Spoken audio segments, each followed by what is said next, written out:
ഇന്ന് ഞാൻ നിങ്ങളുടെ മുമ്പിൽ നിൽക്കുന്നത് വെറുമൊരു പഠന സഹായിയായോ കുറച്ച് ഉപദേശങ്ങൾ നൽകാനോ അല്ല, മറിച്ച് നമ്മുടെ ഉള്ളിൽ ഉറങ്ങിക്കിടക്കുന്ന ആ വാശിയെ ഉണർത്താനാണ്. നമ്മളിൽ പലരും ചോദിക്കാറുണ്ട്, എത്ര ശ്രമിച്ചിട്ടും പഠിക്കാനൊരു ഉന്മേഷം വരുന്നില്ല, ബുക്കിന് മുന്നിൽ ഇരിക്കുമ്പോൾ മടി തോന്നുന്നു എന്ന്. എന്നാൽ സുഹൃത്തുക്കളെ, പഠനം എന്നത് വെറുമൊരു കടമയല്ല, അതൊരു പോരാട്ടമാണ്. ഇന്ന് ഞാൻ പഠിക്കില്ലെന്ന് എൻ്റെ മനസ്സ് പറഞ്ഞാൽ പഠിച്ചിട്ടേ അടങ്ങൂ എന്ന് പറയാനുള്ള വാശി, മറ്റുള്ളവർ ഉറങ്ങുമ്പോൾ ഉണർന്നിരിക്കാനുള്ള വാശി, ലോകം മുഴുവൻ ഉല്ലസിക്കുമ്പോൾ തൻ്റെ ലക്ഷ്യത്തിലേക്ക് മാത്രം കണ്ണ് നട്ടിരിക്കാനുള്ള വാശി. വിയർപ്പും അധ്വാനവും ഇല്ലാതെ ഒരു ചരിത്രവും എഴുതപ്പെട്ടിട്ടില്ല. അതുകൊണ്ട് മടിയെ പടിക്ക് പുറത്താക്കി ലക്ഷ്യത്തെ ചങ്കിലേറ്റിക്കൊണ്ട് നമുക്ക് ഈ പഠനയാത്ര തുടങ്ങാം. തോൽക്കാൻ താല്പര്യമില്ലാത്തവർക്ക് മാത്രം വേണ്ടിയുള്ളതാണ് ഈ വാക്കുകൾ. നമുക്ക് തുടങ്ങാം. 1. Find your why. ലക്ഷ്യം ഉറപ്പിക്കുക. പഠനം വെറുമൊരു ചടങ്ങല്ല, അതൊരു പോരാട്ടമാണ്. ആ പോരാട്ടത്തിൽ നിങ്ങൾ എന്തുകൊണ്ട് വിജയിക്കണം എന്ന കൃത്യമായ ബോധ്യം നിങ്ങളുടെ ഉള്ളിൽ ഉണ്ടായിരിക്കണം. മടി തോന്നുമ്പോഴെല്ലാം നിങ്ങളെ ഉണർത്താൻ ഈ 3 കാര്യങ്ങൾ മതി. നിങ്ങളെ തള്ളിക്കളഞ്ഞവർക്കും പുച്ഛിച്ചവർക്കും നൽകാനുള്ള ഏറ്റവും വലിയ മറുപടി വാക്കുകളല്ല, നിങ്ങളുടെ വിജയമാണ്. അവർ നിങ്ങളുടെ റിസൾട്ട് കണ്ട് അത്ഭുതപ്പെടണം. ആ വാശി നിങ്ങളുടെ ഉള്ളിലെ ഇന്ധനമാകട്ടെ. അച്ഛനമ്മമാരുടെ സ്വപ്നം. നിങ്ങൾക്ക് വേണ്ടി വിയർപ്പൊഴുക്കുന്ന സ്വന്തം സന്തോഷങ്ങൾ മാറ്റിവെക്കുന്ന നിങ്ങളുടെ മാതാപിതാക്കളുടെ കണ്ണിലെ തിളക്കമാവണം നിങ്ങളുടെ ലക്ഷ്യം.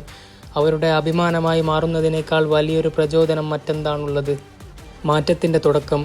സാഹചര്യങ്ങൾ എന്തുതന്നെ ആയാലും അത് മാറ്റാനുള്ള ഏറ്റവും വലിയ ആയുധം വിദ്യാഭ്യാസമാണ്. കഷ്ടപ്പാടിൻ്റെ ചങ്ങലകൾ പൊട്ടിച്ചെറിയാൻ, നിങ്ങൾ സ്വയം ഉയർന്നു വരാൻ നിങ്ങൾക്ക് പഠിച്ചേ മതിയാകൂ. ഓർക്കുക, പഠിക്കാൻ മടി തോന്നുമ്പോൾ ഇത് സ്വയം ചോദിക്കുക, ഇപ്പോൾ ഞാൻ ഉറങ്ങിയാൽ നഷ്ടപ്പെടുന്നത് എൻ്റെ സ്വപ്നങ്ങളാണ്. ആ തിരിച്ചറിവ് നിങ്ങളെ തളരാതെ കാക്കും. ലക്ഷ്യം മുന്നിലുണ്ടെങ്കിൽ പരാജയം ഒരിക്കലും നിങ്ങളെ തേടി വരില്ല. 3. വാശിയോടെ പഠിക്കാനുള്ള പവർഫുൾ ടെക്നിക്കുകൾ. പഠിക്കാനിരിക്കുമ്പോൾ വെറുതെ പുസ്തകം നോക്കിയിരിക്കുകയല്ല വേണ്ടത്. ഓരോ നിമിഷവും ഒരു യുദ്ധമാണെന്ന ബോധ്യത്തോടെ വേണം നീങ്ങാൻ. അതിനായി ഈ 7 കാര്യങ്ങൾ നിങ്ങളുടെ ശീലമാക്കുക.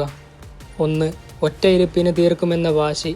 ഒരു ചാപ്റ്റർ എടുത്താൽ അത് തീർക്കാതെ ഞാൻ ഈ കസേരയിൽ നിന്ന് എഴുന്നേൽക്കില്ല എന്ന് ഉറപ്പിക്കുക. വിശപ്പായാലും ഉറക്കമായാലും ശരി, എൻ്റെ ലക്ഷ്യം പൂർത്തിയാക്കിയിട്ടേ ബാക്കി എന്തും ഉള്ളൂ എന്ന് മനസ്സിനോട് പറയുക. മനസ്സ് മടക്കുമ്പോൾ ഇതുകൂടി, വെറും 5 മിനിറ്റ് കൂടി എന്ന് പറഞ്ഞ് അതിനെ തോൽപ്പിക്കുക. 2. Treat the subject as A revel. ശത്രുവിനെ പോലെ കാണുക. നിങ്ങൾക്ക് ഏറ്റവും പേടിയുള്ള, ഏറ്റവും ബുദ്ധിമുട്ടുള്ള വിഷയം ഏതാണോ അതിനെ നിങ്ങളുടെ ശത്രുവായി കാണുക. എന്നേക്കാൾ വലുതാണോ ഈ സബ്ജക്റ്റ് എന്ന വാശിയിൽ അതിനെ നേരിടുക. ആ ശത്രുവിനെ കീഴടക്കി വിജയിച്ച് നിൽക്കുന്ന നിങ്ങളെ സങ്കല്പിക്കുക. തോറ്റുകൊടുക്കാൻ എനിക്ക് മനസ്സില്ല എന്ന വാശി അവിടെ നിങ്ങൾ കാണിക്കണം. 3. The digital fasting. പഠനത്തിനിടയിൽ നിങ്ങളുടെ ഏറ്റവും വലിയ ശത്രു നിങ്ങളുടെ ഫോൺ തന്നെയാണ്. ആ ഫോണിനെ തോൽപ്പിക്കാൻ നിങ്ങൾക്ക് വാശിയുണ്ടോ? പഠിച്ചു തീർക്കുന്നതുവരെ ഈ സ്ക്രീനിൽ ഞാൻ തൊടില്ല എന്നൊരു ചലഞ്ച് എടുക്കുക. നിങ്ങളുടെ ശ്രദ്ധയെ കവർന്നെടുക്കാൻ ഒരു നോട്ടിഫിക്കേഷനെയും അനുവദിക്കരുത്. 5. Quality over quantity. തട്ടിക്കൂട്ട് പഠനമല്ല, പെർഫെക്റ്റ് പഠനമായിരിക്കണം. വെറുതെ പേജ് മറിക്കാനല്ല പഠിക്കുന്നത്. പഠിക്കുന്ന കാര്യം ആര് ചോദിച്ചാലും പറഞ്ഞു കൊടുക്കാൻ കഴിയുന്ന രീതിയിൽ വ്യക്തതയോടെ പഠിക്കുക. ഞാൻ പഠിച്ചാൽ അത് ഏറ്റവും മികച്ച രീതിയിൽ തന്നെ ആയിരിക്കുമെന്ന വാശി നിങ്ങളുടെ ഓരോ വരിയിലും ഉണ്ടാവണം. 5. ദ ഇയർലി ബേർഡ് വേ. ലോകം മുഴുവൻ ഉറങ്ങിക്കിടക്കുമ്പോൾ പുലർച്ചെ 4 മണിക്ക് എഴുന്നേറ്റ് പഠിക്കാനിരിക്കുക. ആ സമയത്തെ ശാന്തതയിൽ നിങ്ങളുടെ ബുദ്ധി ഏറ്റവും വേഗത്തിൽ പ്രവർത്തിക്കും. മറ്റുള്ളവർ സ്വപ്നം കാണുമ്പോൾ ഞാൻ എൻ്റെ സ്വപ്നത്തിലേക്ക് നടന്നു തുടങ്ങും എന്ന വാശി നിങ്ങളെ ഒരു പോരാളിയാക്കും. നമ്പർ 4. പഠനത്തിൽ ശ്രദ്ധ കൂട്ടാനുള്ള ചില ട്രിക്സുകൾ. ശ്രദ്ധ എന്നത് തനിയെ വരുന്ന ഒന്നല്ല, അത് നമ്മൾ നിർബന്ധിച്ച് ഉണ്ടാക്കിയെടുക്കേണ്ട ഒന്നാണ്. അതിനായി ഈ കാര്യങ്ങൾ പിന്തുടരുക. നമ്പർ 1. Digital lockdown. പഠിക്കാനിരിക്കുമ്പോൾ നിങ്ങളുടെ ഏറ്റവും വലിയ ശത്രു നിങ്ങളുടെ ഫോൺ തന്നെയാണ്. ഒരു നോട്ടിഫിക്കേഷൻ വന്നാൽ നിങ്ങളുടെ ശ്രദ്ധ മാറാൻ വെറും 3 സെക്കൻഡ് മതി. അതുകൊണ്ട് ഫോൺ സ്വിച്ച് ഓഫ് ചെയ്യുകയോ മറ്റൊരു മുറിയിൽ വെക്കുകയോ ചെയ്യുക. ഇൻസ്റ്റഗ്രാമും വാട്സപ്പും നിങ്ങളുടെ സ്വപ്നങ്ങളെക്കാൾ വലുതാകാൻ അനുവദിക്കരുത്. Number 2. The power of breaks. തുടർച്ചയായി മണിക്കൂറുകളോളം പഠിച്ചാൽ തലച്ചോറ് മടുക്കും. പകരം 25 മിനിറ്റ് അതീവ ശ്രദ്ധയോടെ പഠിക്കുക. ശേഷം 5 മിനിറ്റ് ബ്രേക്ക് എടുക്കുക. ഈ 5 മിനിറ്റിൽ ഫോൺ നോക്കരുത്. പകരം വെള്ളം കുടിക്കുകയോ ഒന്ന് നടക്കുകയോ ചെയ്യുക. ഈ 25 മിനിറ്റിൽ ലോകം അവസാനിച്ചാലും ഞാൻ എൻ്റെ പുസ്തകത്തിൽ നിന്ന് കണ്ണെടുക്കില്ല എന്ന വാശി ഇവിടെയാണ് കാണിക്കേണ്ടത്. നമ്പർ 3. Active engagement. വെറുതെ വായിച്ചു പോകുന്നത് സിനിമ കാണുന്നത് പോലെയാണ്. പെട്ടെന്ന് മറന്നുപോകും. ശ്രദ്ധ കൂടാൻ എഴുതി പഠിക്കുക. വായിക്കുന്ന കാര്യങ്ങൾ കുറിപ്പുകളായി എഴുതുക. കൈകൾ ചലിക്കുമ്പോൾ മനസ്സ് വേറെ എങ്ങോട്ടും പോകില്ല. 5. Exam whole tactics. പരീക്ഷ വിജയിക്കാനുള്ള സൂത്രവിദ്യകൾ.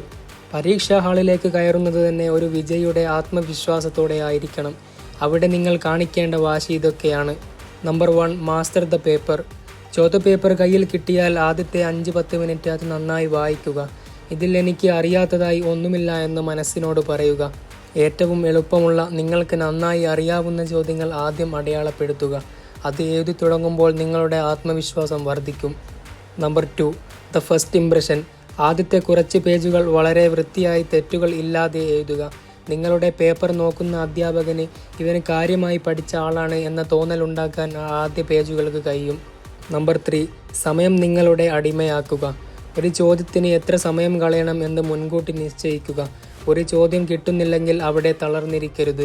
നിന്നെ ഞാൻ പിന്നെ എടുത്തോളാമെന്ന് ആ ചോദ്യത്തോട് പറഞ്ഞ് അടുത്തതിലേക്ക് പോവുക. Number 4, bullet point magic. വലിയൊരു പാരഗ്രാഫുകൾ എഴുതിയ അധ്യാപകനെ മടുപ്പിക്കരുത്. കാര്യങ്ങൾ പോയിന്റുകളായി എഴുതുക. പ്രധാനപ്പെട്ട വരികൾക്ക് താഴെ ഒരു പെൻസിൽ കൊണ്ട് അടിവരയിടുക. Number 5, panic control. പെട്ടെന്ന് ഒന്നും ഓർമ്മ വരുന്നില്ലെങ്കിൽ പേടിക്കരുത്. കണ്ണടച്ച് ഒരു 30 സെക്കൻഡ് ശാന്തമായി ഇരിക്കുക. ദീർഘമായി ശ്വസിക്കുക. നിങ്ങൾ പഠിച്ച ആ പുസ്തകത്തിൻ്റെ പേജുകൾ ഓർത്തെടുക്കാൻ ശ്രമിക്കുക. എൻ്റെ തലച്ചോറിൽ ഇത് എവിടെയോ ഉണ്ട്, അത് ഞാൻ പുറത്തെടുക്കുമെന്ന വാശി കാണിക്കുക. Number 6, never leave A question. ഒരു ചോദ്യവും ഉത്തരമെഴുതാതെ വിടരുത്. ആ വിഷയവുമായി ബന്ധപ്പെട്ട് നിങ്ങൾക്ക് അറിയാവുന്ന എന്തെങ്കിലും കാര്യങ്ങൾ എഴുതുക. നമ്പർ 7, നിങ്ങൾ മറ്റുള്ളവരെ ശ്രദ്ധിക്കരുത്. മറ്റുള്ളവർ അഡീഷണൽ ഷീറ്റ് വാങ്ങുന്നതോ നേരത്തെ എഴുതി തീർക്കുന്നതോ കണ്ട് പേടിക്കരുത്. നിങ്ങളുടെ പോരാട്ടം നിങ്ങളോട് മാത്രമാണ്. നിങ്ങളുടെ സ്പീഡിൽ, നിങ്ങളുടെ സ്റ്റൈലിൽ മാത്രം എഴുതുക. Number 8, brain fuel. തലച്ചോറിന് പ്രവർത്തിക്കാൻ ഓക്സിജനും വെള്ളവും ധാരാളം ആവശ്യമാണ്. പഠനത്തിനിടയിൽ ധാരാളം വെള്ളം കുടിക്കുക. ശ്രദ്ധ മാറുന്നു എന്ന് തോന്നുമ്പോൾ കണ്ണടച്ച് 10 തവണ ദീർഘമായി ശ്വസിക്കുക. ആ ശ്വാസത്തിൽ നിങ്ങളുടെ ലക്ഷ്യം മാത്രം കാണുക. നമ്പർ 9, അവസാനത്തെ 5 മിനിറ്റ് തന്ത്രം. പഠനം നിർത്താൻ തോന്നുമ്പോൾ, മടുപ്പ് വരുമ്പോൾ സ്വയം പറയുക, വെറും 5 മിനിറ്റ് കൂടി. ആ 5 മിനിറ്റിൽ നിങ്ങൾ കാണിക്കുന്ന വാശിയാണ് നിങ്ങൾ മനസ്സിനെ നിങ്ങളുടെ അടിമയാക്കി മാറ്റുന്നത്. നിങ്ങളുടെ വിജയം നിങ്ങളുടേത് മാത്രമാണ്. സുഹൃത്തുക്കളെ, ഇത്രയും നേരം നമ്മൾ സംസാരിച്ചത് വെറുമൊരു പരീക്ഷയെക്കുറിച്ചല്ല, നിങ്ങളുടെ സ്വപ്നങ്ങളെക്കുറിച്ചാണ്. ഈ നിമിഷം മുതൽ ഒരു തീരുമാനമെടുക്കുക. പഴയ മടിയനായ നിങ്ങൾ ഇന്നത്തോടെ അവസാനിക്കുന്നു. പഠനം എന്നത് ഒരു ഭാരമല്ല, നിങ്ങളുടെ വ്യക്തിത്വത്തെ മൂർച്ച കൂട്ടാനുള്ള ഒരു ആയുധമാണ്. ഓർക്കുക, വിജയം ഭാഗ്യമല്ല, അത് നിങ്ങൾ സ്വയം പടുത്തുയർത്തുന്ന കഠിനാധ്വാനമാണ്. നിങ്ങളുടെ വിജയത്തിനായി കാത്തിരിക്കുന്ന മാതാപിതാക്കളുടെ മുഖം മനസ്സിൽ സൂക്ഷിക്കുക. ഇന്ന് നിങ്ങൾ മാറ്റിവെക്കുന്ന ഓരോ വിനോദവും, നിങ്ങൾ ഉറക്കമൊഴിക്കുന്ന ഓരോ മണിക്കൂറുകളും നാളെ ലോകത്തിനു മുന്നിൽ തല ഉയർത്തി നിൽക്കാൻ നിങ്ങൾക്ക് കരുത്ത് നൽകും. ഇനി സമയം കളയാനില്ല. നിങ്ങളുടെ ഉള്ളിലെ ആ തീ അണയാതെ സൂക്ഷിക്കുക. എഴുന്നേൽക്കുക, പുസ്തകം കയ്യിലെടുക്കുക. നിങ്ങളുടെ വിജയഗാഥ ഈ നിമിഷം മുതൽ തുടങ്ങട്ടെ. നിങ്ങളെക്കൊണ്ട് സാധിക്കും, ഉറപ്പായും സാധിക്കും. നന്ദി, നമസ്കാരം.